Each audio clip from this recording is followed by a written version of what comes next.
aí, seus calabresos? Como é que vocês estão, hein? Toninho Tornado virando o mundo de ponta cabeça, hein? E olha que nem assisto o programa lá, mas tá engraçado acompanhar no Twitter.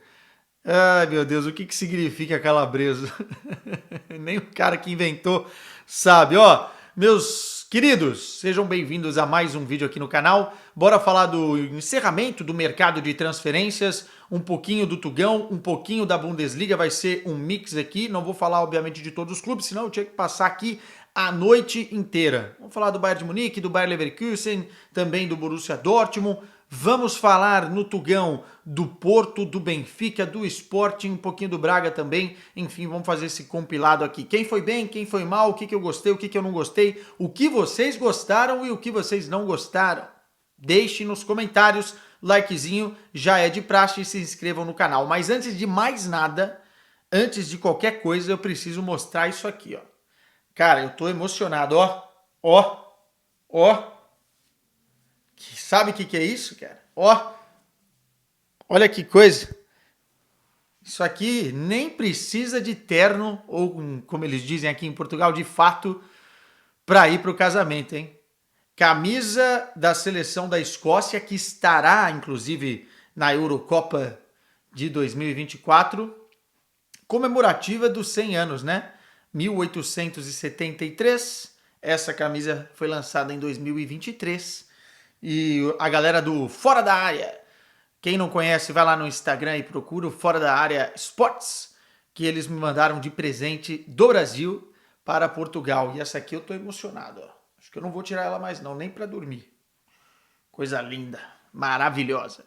Bom, vamos lá. Começamos então com ninguém mais, ninguém menos do que o Bayern de Munique. A gente falava aqui, né, trocava ideia sobre o Bayern de Munique antes da janela abrir, do que o Bayern precisava. Precisava de um zagueiro reserva, precisava de um primeiro volante e precisava de um lateral direito. O que o Bayern contratou?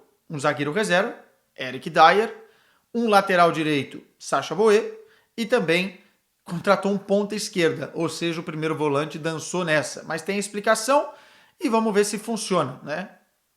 O mercado geralmente vai também consoante as oportunidades, as expectativas, não dá para gerenciar tudo no mercado de inverno, porque é um mercado mais enxuto, né? Mais enxugado nesse sentido.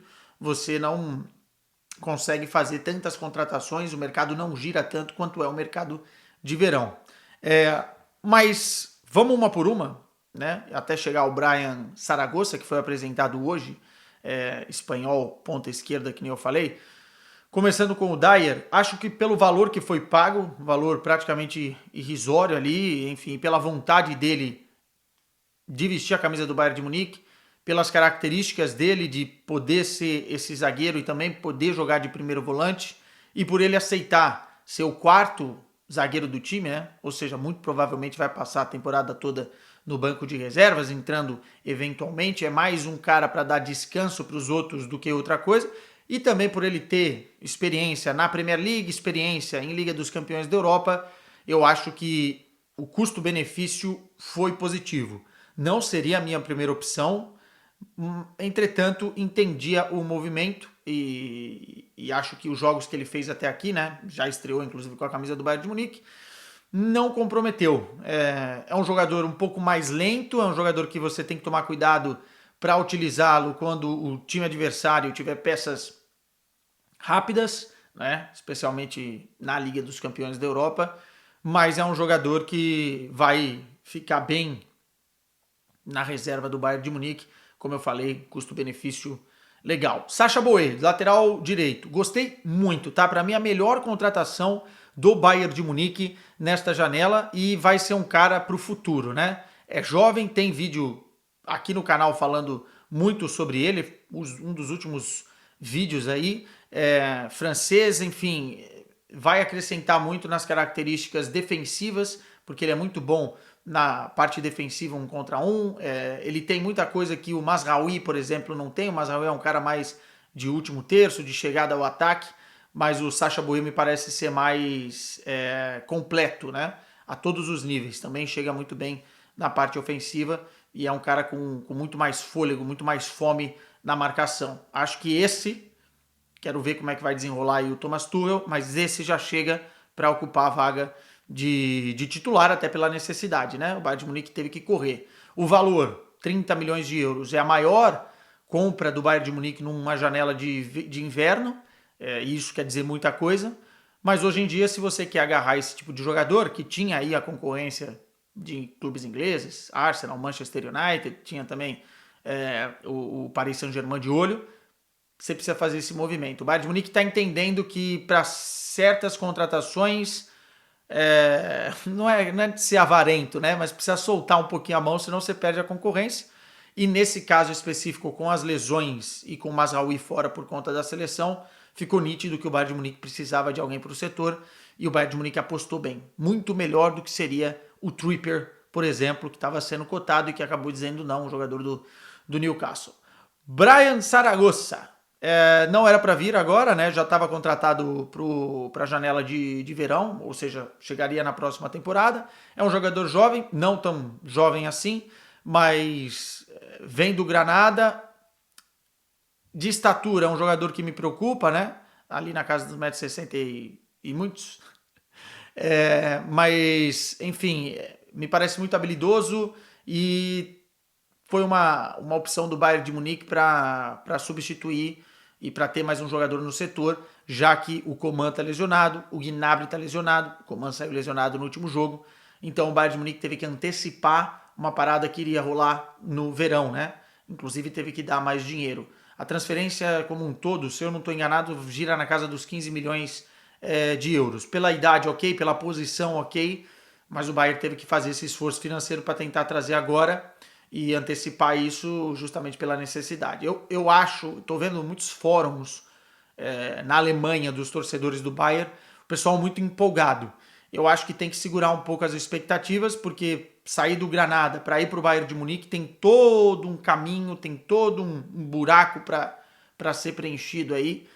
E acho que o Saragossa é um jogador para ser preparado para a próxima temporada. Entretanto, com as características que tem, entrando no segundo tempo, fazendo um salseiro ali pelo lado esquerdo, se chegar motivado, se chegar com vontade de fazer história, vai ter oportunidades para isso. O que eu acho é que sem o Gnabry, sem o Coman, ele vai jogar o Musiala da esquerda, o Thomas Müller vai ficar no meio e vai jogar o Harry Kane na frente, né? Então vai ser Musiala, Müller e Sané e o Harry Kane na frente, mas você precisa ter banco, você precisa ter um cara que faça a função e que não se assuste com a função, né? Não pode ser sempre um jogador improvisado. Tá aí o Brian Saragossa. Indo um pouquinho agora para o Vale do Ruhr, na Alemanha, e continuando em solo alemão, vamos falar do Borussia Dortmund. Foram 2 empréstimos, né? Principal movimentação aí Vou falar das principais, tá? Da equipe aurinegra. Eu gostei dos nomes, gostei das posições, entretanto, os empréstimos sem opção de compra não me agradam, né? Porque no final das contas o Borussia Dortmund se torna uma vitrine sem poder exercer essa opção se o cara for muito bem, se o cara explodir. E é uma baita vitrine, né? Porque o Borussia Dortmund tá na Liga dos Campeões e pode chegar até umas quartas de final, tem o PSV pela frente. Estamos falando de Jadon Sancho, tem um vídeo aqui no canal dando a minha opinião sobre esse empréstimo em si, e agora ele já estreou, dá para falar um pouquinho mais com propriedade. É um jogador que ainda não está no nível do que a gente viu de melhor na sua primeira passagem com a camisa dos aurinegros, entretanto, está longe de ser aquela nhaca que foi no Manchester United e todos os problemas que ele trouxe no Manchester United. Pegou, chegou, vestiu a camisa 10 e já está jogando. Ora pelo corredor central, caindo mais pela esquerda, eu gosto dele jogando mais pela esquerda, mas me parece que ele perdeu um pouco daquela velocidade que ele tinha anteriormente. A habilidade ainda tem muita e parece que está afim. E quando um cara dessa qualidade está afim, um time tem mais a ganhar do que perder. É mais uma opção para o Terzic ali nesse último terço de campo, no meio campo, ou como apoio de lateral, de beirada, como um ponta, enfim. Então eu gosto da contratação, não gosto de ser um empréstimo dessa forma. E o Madsen, né? E o Madsen, que é o lateral esquerdo de 21 anos, que vem também de empréstimo do Chelsea. Gostei bastante, já jogou, já estreou, enfim, e acho que as duas laterais eram posições que o Borussia Dortmund tinha de carência. A saída do Guerreiro, que fazia mais a meiuca também, mas podia fazer a lateral, deixou um rombo ali pelo lado esquerdo, pelo setor, e acho que o Madsen pelo menos tem bastante fôlego para fazer tanto a parte ofensiva, e ele faz melhor do que a parte defensiva, mas já gostei mais das características dos jogadores, do jogador específico, perante aos jogadores que o Borussia Dortmund tinha no plantel. Bom, para não dizer que não falamos das flores também, né? O líder do campeonato, pô. Leverkusen. Vamos falar do time do Xabi Alonso, o Bayern, que, enfim, não precisava ir no mercado com tanta sede. Tem um time muito azeitado, os titulares têm boas peças de reposição no banco de reservas, mas foi buscar por empréstimo essa principal, o Borja Iglesias, que na minha opinião não é toda esse morango, sabe? Enfim, na mão do Xabi Alonso, até porque ele é espanhol, pode até funcionar, tem características diferentes do Patrick Schick e não foi assim tão caro, né? Uma taxa de esforço de 1 milhão de euros por empréstimo, tem um jogador que tem experiência de seleção espanhola, como eu disse, está com 31 anos, mas na temporada tem 18 jogos e 2 gols. É muito pouco para um centroavante, não à toa o Betis liberou com um sorriso também no rosto, e vai poder ser útil de alguma forma, não tenho dúvida se foi um pedido do Xabi Alonso, mas eu não gosto tanto assim do jogador, tá? Só para deixar claro. Agora, tem um reforço que pode vir do departamento médico, inclusive que bateu um papo exclusivo com a gente essa semana. O Arthur, né, lateral direito que era do América Mineiro, jovem, jogador inclusive de seleção olímpica, ficou lesionado uma boa parte aí da temporada, só jogou 2 jogos, chegou a pedido do Xabi Alonso, jogou 2 jogos, se lesionou, um problema sério, teve que passar por cirurgia, inclusive, músculo da coxa, mas está de volta. Já está recuperando, já vai correr no gramado e pode ser uma opção interessante para render um pouco o Frimpong pelo lado direito. Não estou dizendo que vai ser titular. E a entrevista foi muito legal, inclusive convido vocês para já ir vendo aí uns trechos na TNT Sports, porque ele contou, né, com o olhar de quem está lá dentro, como é que é o Xabi Alonso, né? Como é que é um treinamento do Xabi Alonso, como é que é o trato com os jogadores, o comportamento, enfim, os segredos táticos. Falou um pouquinho na linguagem do boleiro ali para a gente entender melhor. Acho que foi uma entrevista bem interessante nesse sentido. O Arthur, que é muito gente boa, obrigado pela entrevista. Vamos fazer o seguinte, pegar um avião agora e vir para cá. Sair da Alemanha e pousar em Portugal. E já que eu tô de azul, vou começar com o Futebol Clube do Porto, tá? Não é o azul do Porto, mas é o azul dessa camisa que eu tô apaixonado aqui. Enfim. Cara, o Porto dentro de campo melhorando muito nesse início de 2024. O Sérgio parece que acertou alguns pontos lá internamente e o time está rendendo muito bem. E conseguiu, de uma certa forma, também blindar a equipe de tudo que está acontecendo externamente, né? Confusão danada aqui em Portugal, aqui no Porto, envolvendo torcida organizada, a polícia, enfim, essa semana estourou, envolvendo também a eleição em abril, né? Vai ser uma guerra entre Pinto da Costa e o ex-treinador Vilas Boas, André Vilas Boas. Então tudo isso mexe muito com os ânimos do clube em si e óbvio que acaba de alguma forma afetando o futebol. Mas me parece que essa blindagem está sendo feita até pelos resultados. E a nível de mercado, que é o que a gente está falando aqui, o Porto conseguiu deixar alguns irem embora, alguns que não faziam mais parte e que poderiam estar ali atrapalhando até o Sérgio Conceição, como o Ivan Raime, o David Carmo, enfim, alguns desses nomes. E a principal contratação, acabou de sair essa semana, o zagueiro Otávio, né, de 21 anos. O Flamengo deve estar com um sorriso de orelha a orelha, porque tinha 30% do jogador. E o Porto pagou, com um contrato até 2028, pagou 12 milhões de euros por 80% do valor. O Porto não tem manobra financeira que hoje o Benfica tem, poder financeiro que hoje o Benfica tem, e também perdeu um pouquinho do poder de negociação com os clubes, porque os clubes sabem o quanto o Porto precisa de alguns reforços e que o Porto tem dificuldade muitas vezes no pagamento a pronto e esse tipo de negócio. O que é normal, né? Hoje em dia poucos times pagam em efetivo, a pronta em efetivo, a pronta. E aí o Porto, cara, fez um negócio que para mim é muito dinheiro, mas que pode ter valido a pena. Porque eu acho que o Otávio é jovem e pelo campeonato que ele vinha fazendo com o Famalicão, estava muito bem o Otávio, tende a ser bem lapidado ali com o Sérgio Conceição e pela necessidade do Porto de contratar um zagueiro agora, uma excelente contratação. Acho que chega inclusive para ser titular. O Porto tem algumas carências no setor e alguns jogadores mais velhos, o Marcano, o Pepe, mas eu acho que o Pepe e ele vão ser ali os titulares quando o Pepe estiver bem. João Mário pela direita, o Wendel pela esquerda, Nico e Varela, Galeno, Pepe, enfim, Evanilson. Um time bem azeitado ali, que vai dar trabalho, inclusive para o Arsenal na Liga dos Campeões. Pelo menos essa é a premissa desse início de 2024. O Porto está muito, muito bem. E troquei uma ideia com o Otávio antes dele ser contratado no Instagram. Ele estava todo animado, enfim, numa expectativa danada, porque a novela durou muito tempo. E ele está com muita vontade de ter sucesso, porque ele sabe que ir bem no Porto pode significar muita coisa na carreira. Muita coisa na carreira. Time que participa regularmente da Liga dos Campeões, que briga por campeonato, é um salto muito importante. Vamos ver se ele consegue repetir o que ele fazia no Famalicão, agora com a camisa do Porto, o Otávio, que já está vestindo azul e branco da Invicta. Pegando o nosso carro e descendo a A1 em direção a Lisboa, vamos falar um pouquinho do Benfica. Cara, o Benfica tinha algumas gavetas para arrumar, né? Algumas coisas para resolver nessa bagunça dentro de casa.